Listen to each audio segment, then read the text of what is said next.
Well, hello everybody. My name is John Lequier, and I am a drummer here in the Ohio Valley. I was invited by Jason Birch to record a short video on a drum concept or an exercise or a warm-up for you all. And something that I wanted to share with you guys today is a sticking exercise that I use as a warm-up for a variety of reasons, whether I'm getting ready to practice or rehearse with the band or an actual performance. This particular exercise is something that I always kind of work into my warm-up routine before I get going. And this exercise can accomplish a lot. There's a few different bases that we can cover just with this sticking exercise, and I'll get into that a little bit later in the video. But right now, I just want to show you a little bit about the exercise. And it's based on something called a paradiddle. A paradiddle is one of the essential drum rudiments that every drummer should know. So if you're not familiar with what a paradiddle is, I'll show it to you right now. It's a very basic sticking, and it looks like this. Right, left, right, right, left, right, left, left. Very simple. Right, left, right, right, left, right, left, left. That's called a single paradiddle. And so what I've done with that is I've extended that into a four-measure exercise of 16th notes. Okay, and it's all, the stickings are all based around that paradiddle sticking. And what we do is we add double strokes as we go through the exercise. Okay, so what I'll do is I'll play the actual exercise so you can see and hear what it looks like and sounds like. Okay, and then we'll break it down measure by measure so you can actually see what's happening in each of the measures. And then we'll play it again at the end of toward the end of the video. So here's what it sounds like. And you might be able to see the actual sticking of the paradiddle as I go along here, okay?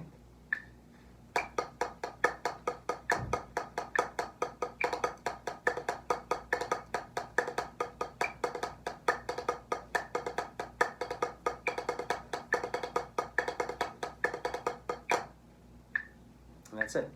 Again.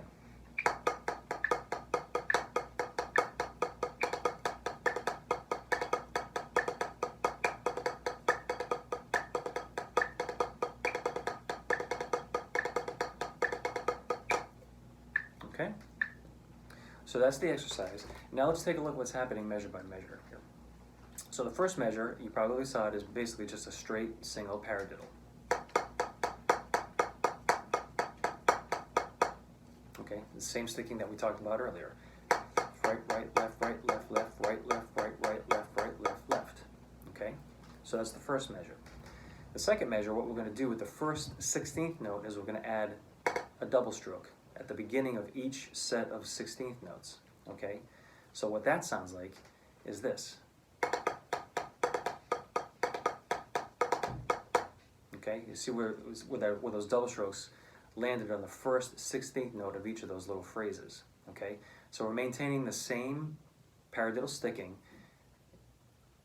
We're just adding those little double strokes at the beginning. So the first two measures back to back look and sound like this.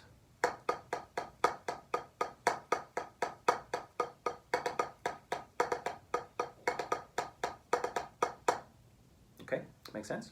So again, you see the paradiddle sticking in there is maintained. We're just adding those double strokes.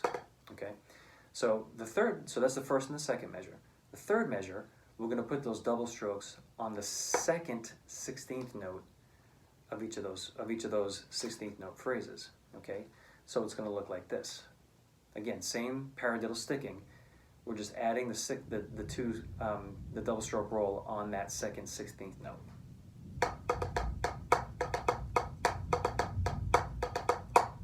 Okay, so there again.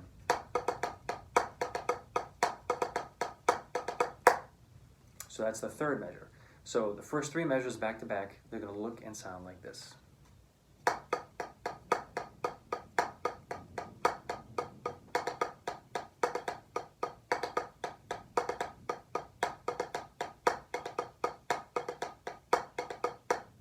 Okay, third measure. Again, we're maintaining the paradiddle sticking, we're just adding the double stroke on the second 16th note of each 16th note phrase, okay? And so that's the first three measures. Now the fourth measure, as you can probably guess, we're going to do double strokes on each of the first two 16th notes of each cluster of 16th notes. So basically a double stroke roll.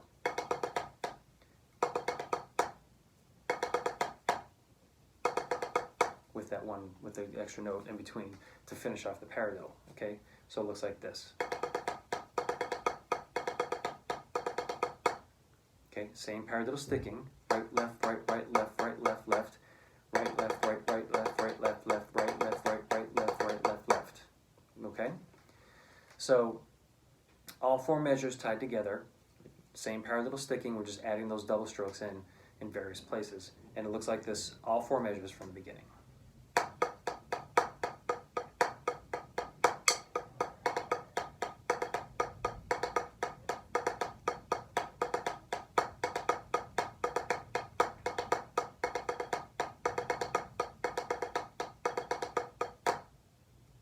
That's it. So if we were to do it up to tempo, go a little bit of tempo here. So ideally, you get the, as you probably know, you want to work on your technique and you want to work on the coordination first, and you do that at slower speeds. And once you get comfortable doing the exercise, getting the stickings and the technique under your hands, then you can start moving through up to faster tempos, okay? So if we were to do it at a quicker tempo, it would look and sound like this.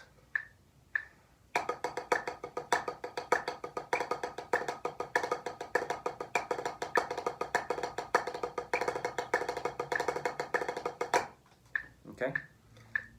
Now you might have, again, you saw the sticking, you saw the paradiddle stickings. We're just adding those double strokes as we go along. Okay? Again, up to tempo.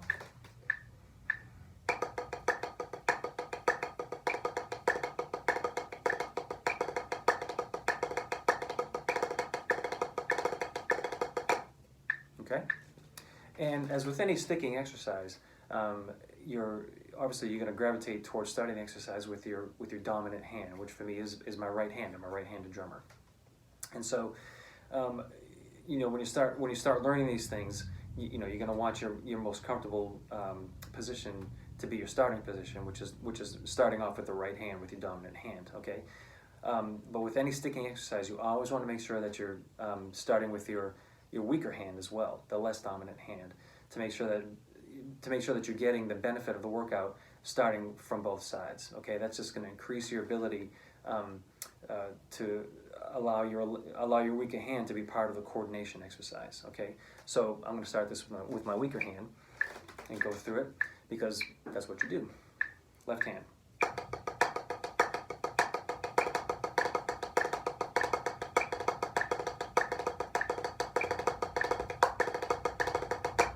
Okay, that's up the tempo. So again, a very basic sticking, right, left, left, okay? And then we add those double strokes as we go through to complete a 4-bar phrase of 16th notes with that paradiddle sticking, okay? So some of the benefits of this exercise, obviously there's a hand coordination benefit that comes into play.